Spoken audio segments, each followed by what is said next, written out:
嗨，大家好，欢迎收看这一期飞飞的车库。前段时间我不是发了一个动态嘛，问大家想不想看全新的思域。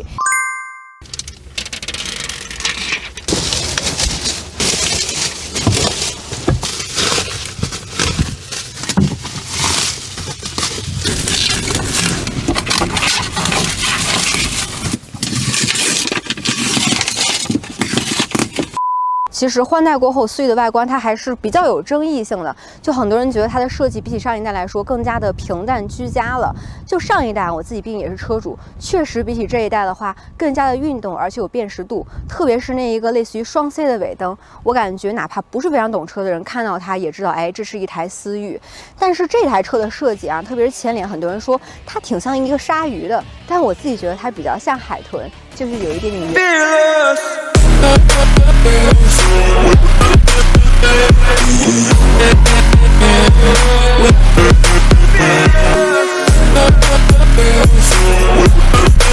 其实原厂的思域它就是一个家用车嘛，那我觉得在同级别家用车里面，这个外观也算是比较出众的了。但是呢，因为它是一台思域啊，很多人对它是抱有期望了，觉得它是法拉域，还有呢是年轻人比较容易实现的一台看上去挺运动的这样一个车子。所以呢，对于这个改款后啊比较平淡的外观可能会有所失望。但是我自己呢，对于这台车其实没有过多的期望的，而且我买它就是作为一个家用车，所以我自己是可以接受这个外观的。不知道大家怎么看？可以在弹幕里面说一下，你们觉得这个外观好看吗？那还有呢，就是因为我这个车它是顶配车型嘛，所以是有运动套件的，看上去的话还是挺运动的。但是呢，没有运动套件的那一些车型哈，很多人不是说他们是青春版的雅阁吗？我觉得还是有一定道理的。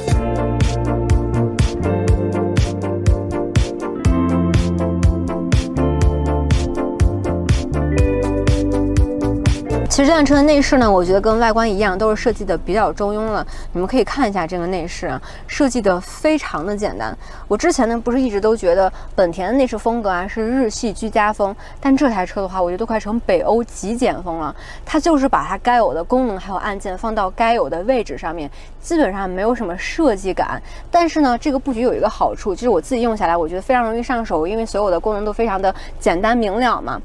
但是你们发现了没有？这辆车它其实有一个挺不一样的地方，就是类似于蜂窝状的这样一个装饰。其实这个你是不是看上去觉得眼前一亮？但实际上用下来的话，非常的不实用。首先它比较容易藏污纳垢，再又是清理起来其实比较困难的。而且空调出风口呢也是在这个装饰里面的，所以你们想一下啊，如果空调出风口落灰啊什么之类的，就没法清理嘛。那其实这辆车啊，它是用了一个新的本田的系统。终于不是以前老掉牙那个系统了，这个系统说实话用起来还是挺好用的，只不过它的设计可能也没有那么精美，就是它也是很简单很直观的那种嘛，而且反应速度也是挺快的。但是呢，这辆车的车机啊是没有 CarPlay 的，对于我这个经常使用到 CarPlay 的人来说就不太友好，哪怕作为一个选装你花钱去买，那我也愿意去买的，所以呢就不是很方便。这辆车的内饰的质感我觉得肯定不能说是豪华，但是呢你进来以后不会觉得很低廉廉价这个样子。有一点我自己是真的受不了，我这可是顶配车型啊，但是副驾的这个座椅它调节按键居然是手动的，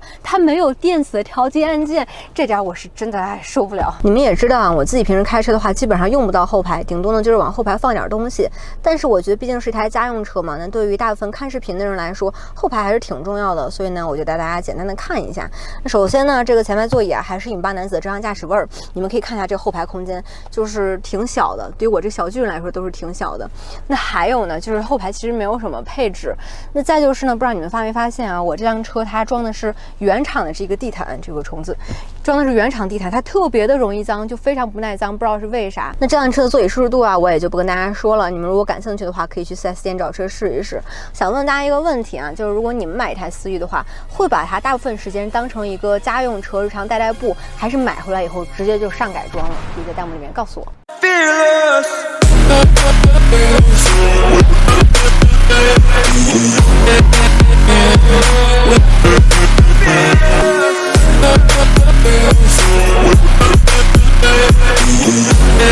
咱们现在就直接来飞飞车库传统异能小踩一脚，我已经把这辆车给调到 L 档了，咱们直接一个小地板走起。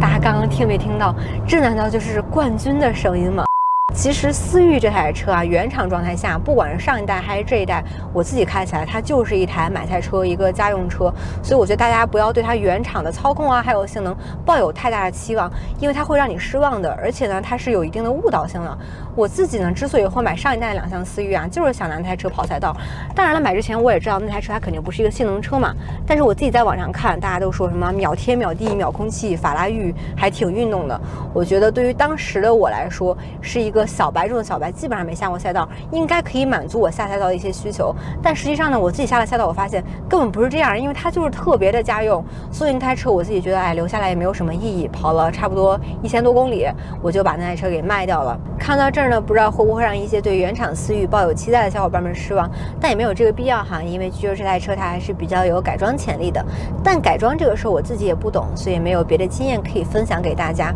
但如果你有预算买一台全新的思域的话，而且你对驾驶啊，对于操控也是有一定的需求，那我觉得真的可以考虑一下二手的86或者是 BRZ， 因为那辆车我用下来的话，我觉得原厂状态下应该可以满足大部分人对于操控啊、驾驶乐趣的需求的。这辆车呢，我开600来公里，我觉得日常代步来说，它的动力真的挺够用的，特别是我自己喜欢给它调到 L 档去驾驶，我觉得那个状态下它其实响应挺快的，而且也非常跟脚，我自己还是挺喜欢的。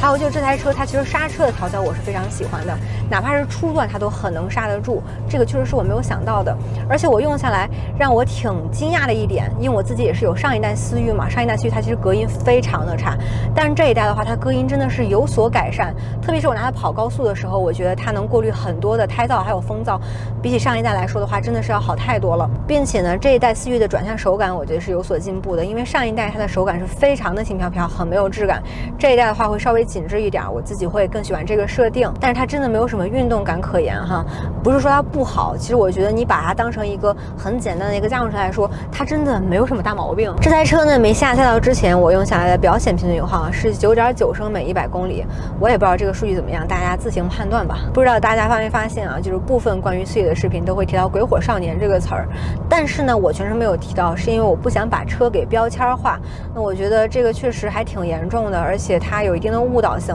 因为不是所有的思域车主他都是鬼火少年喜欢炸街，也不是所有的揽胜车主都是社会大哥，更不是所有的凯迪拉克车主都天天闲着没事干往澡堂子跑。那我就是想说，其实这个还真的已经影响到正常生活了。就比如说我之前开着那个10代思域的时候啊，经常就有可能价位跟我的车差不多的车，但是他做的改装，特别是一定是改了排气的，跑到我旁边给降个档，然后使劲踩个油，就慢悠悠嗡的就出去了。还有更过分啊，看见我开的是台思域，直接别到我前面去了，就有点挑衅的那个意思，真的还挺烦人的，而且也不太安全。我想说的是，不能因为一小部分车主而去影响大部分其他车主的正常用车体验。当然了，我知道很多人是玩梗嘛，但我觉得玩梗也要适度。还有就是，如果你喜欢飙车的话，一定要去赛道里面进行。最后呢，希望大家一定要文明驾驶，注意安全。那这期视频的话到这里就要结束了，非常感谢大家的观看，不要忘记帮我一键长按3连，让我们下期再见吧，拜拜。